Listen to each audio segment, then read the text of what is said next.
2 games with the retooled offensive line, but just how do you feel about the line, losing some guys and how it's coming together? Yeah, it's not defined in terms of who's going to be there Sunday. You're not sure yet because it's only Wednesday. So it'll be important to get out there the next couple of days and be able to practice hard and get some good quality reps with the group together. And I think the fact that some of our players who haven't played as much earlier in the year, like a Chris Reed or an Oli Udoh, the fact that they have the last 2 weeks, I think, is valuable experience, valuable time on task. And someone like Oli, it's unique that you can have someone who's coming in, to replace Brian, who has started so many games. Usually you have a guy who would be pretty new, and in this case, he's played a lot of football, so that's a blessing. But everyone talks about how important continuity is on the offensive line. How tough is it, this shuffling happening so late in the season? I mean, you'd love to have everybody healthy all the time. That's just in week 19. That's probably not reality. So you always accept what your hand is, and you go to work and you prepare and you do your job. Or does anything change on your front in terms of when you have a different line, thinking about whether having to manage protections differently or get the ball out possibly sooner? Does anything change there? I think it'd be the opposite. I think if you start to play the game differently, you can hurt yourself. I think it's the opposite. I think it's important to always trust your coaches, always trust your teammates, and always play the game with your rules applying. And I think this week will be no different than any other week. What's the biggest challenge in playing the same defense within a month? Yeah, divisional opponents, you obviously play teams, maybe not within a month, but sometimes you can have games that are pretty close together. So, I think it's similar probably to playing a divisional opponent where you're seeing them a second time. It's a good challenge, and it's a good defense, and will require a lot of preparation. Kirk, what do you think led to KJ's increase in targets the last 4 or 5 games? I don't have a great answer for you. I think he's certainly a great player and really has earned the right to have the ball thrown his way. Sometimes it's just because that's where your reads take you, accidentally, if you will. It isn't intended. You could argue late in the Green Bay game, I think Justin might have been out, so at that point, KJ kind of is your Justin, if that makes sense. So, you have different reasons, but ultimately, I think he's just a great football player that we want to get the football to. TJ had a good game last time you guys faced the Giants. Was that part of the game plan going into it? Did you see that there may have been some openings there for him to have a big game? There really wasn't a discussion that, hey, we're going to feed TJ the ball. No. You just kind of go through your progressions a few times. He's backside on a concept, and you're kind of clicking through, and he gets the ball. But when the play is called or the ball is snapped, that's not at all by design.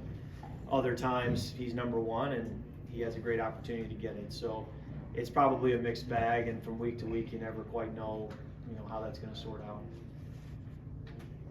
Is the atmosphere in the building any different this week than it was the first 18 weeks? Well, I think playoffs always bring an excitement that's great to have. I think that intensity and that sense of urgency is what makes the playoffs fun. And it's kind of a fun challenge to know that it's win or go home. I think there's a competitive thrill there, if you will, that's fun about that. You play, you work, you go back to April, May, June, and August, and the whole season really to get to this opportunity. And what's always important to remember is that you don't start OTAs next spring factoring in how this season went. Everybody starts at the same place again, and so it's so important when you put yourself in a position to have a home playoff game that you take advantage of it, because it's not something that you get to carry over beyond Sunday. And so that's really, again, where that sense of urgency is felt and understood and applied to your Wednesday preparation. 13-4, the best record in your career, 8 fourth-quarter comebacks. Do you perhaps go into this playoffs as a more confident quarterback than maybe you did in any previous playoffs, or more mature or anything? Or how do you? Well, certainly more mature, right? I mean, year 11 is better than year 10, better than year 9, year 8. So, I think every time you go out there and play and learn and get better, you build as a player. Continuous improvement is what I've always looked for, and I think that whether it was in Washington, we talked about that, now here in Minnesota, you always want to get better as a quarterback, and I do think that continuous improvement has happened. The day that I don't feel that's happening anymore, I'll probably walk away.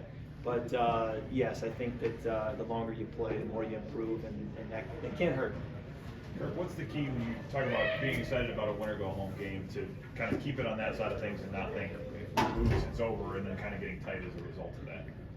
It's a great question. One that, I'll talk with Dr. Mack about, our team psychologist, right? I mean, there's the kinds of things that you say, hey, how do we play loose? How do we avoid, anything that could creep in that would hurt us?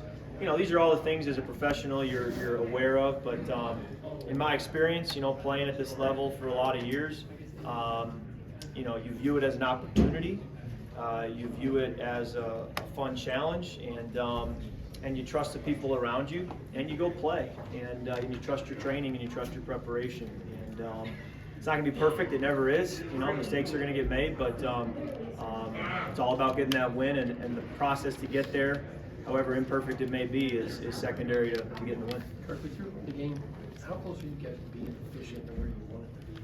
And how important will it be here in the playoffs? Yeah, I think running the football is very important. I think it's important in the regular season. I think it's important in the playoffs, and I think it's something we're always going to look to improve upon, and it will be an important part of Sunday.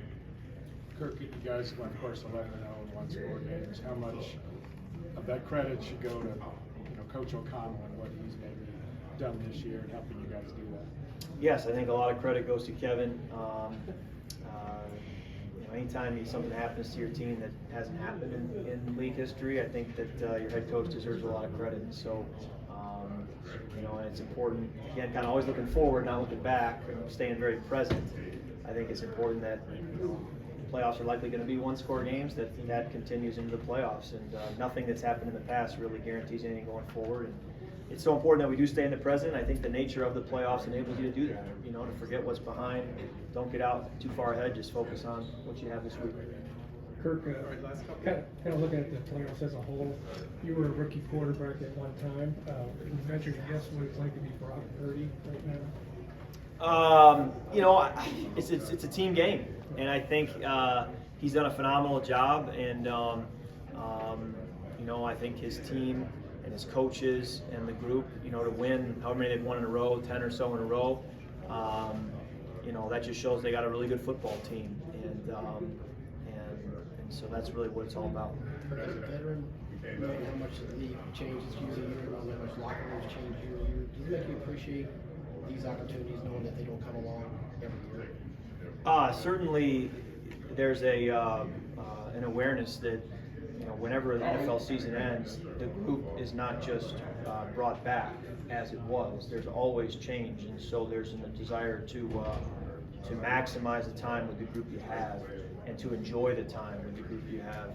And we have a great group, and we have some guys who will be free agents that I've played with now for 4 years that are just great people, great teammates, and I have a lot of great memories playing with them. So knowing that nothing's guaranteed after this season, you want to not only enjoy every game left with them, but every meeting, every walkthrough, every practice, every cafeteria meal, because those are moments that you took for granted for 4 years, but you realize are not guaranteed moving forward. All right, guys, we'll have that one. Thanks. Thank you.